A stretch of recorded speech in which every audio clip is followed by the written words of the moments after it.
A reason. That's what can be said about the different communities on Oahu that supported Kirk Caldwell in his bid for Honolulu mayor. Caldwell beat challenger Ben Cayetano solidly in Waikiki, Hau'ula, Kahuku, and even Mililani. The mayor-elect also picked up the majority of votes in downtown Honolulu, Salt Lake, Pearl City, and the Everplain, including Makakilo and Kapolei.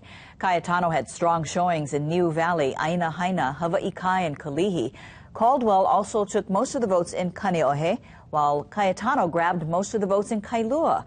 The two candidates split Waimanalo and Waipahu. In all, more than 290,000 Oahu residents cast their vote for mayor. And we continue our team coverage on the mayor's race with Andrew Pereira. Voters seem pretty clear. They want rail. Andrew? Well, that's certainly the case, Paula, and it's a second stamp of approval for the rail project in just the past 4 years. And last night, Kirk Caldwell promised to build Rail Better.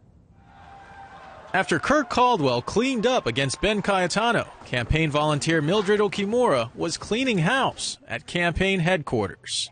It was a big gathering last night. It was a victory gathering. Okimura, an 80-year-old Kapahulu resident, represents the kind of voter that helped Caldwell secure a nearly 8-point victory. Well, thank you. We believe in him. That's why we all volunteered and voted for him, too.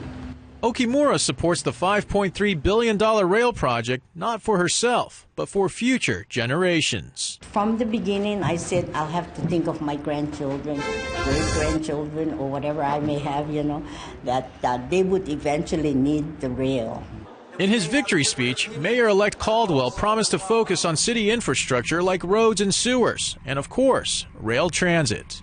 And yes, build rail better. It's another infrastructure system.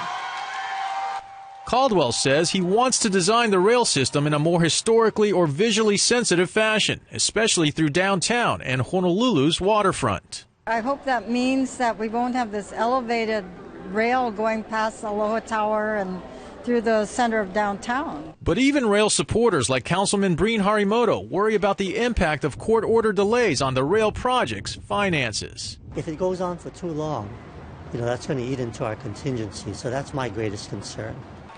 Okimura believes Caldwell is up to the challenge. And he's willing to listen to the people, so that's very good. Losing mayoral candidate Ben Cayetano and other plaintiffs in a federal lawsuit are due back in court December 12th. That's when they'll ask Judge A. Wallace Tashima for an injunction against the rail project. Paula Yunji, back to you. All right.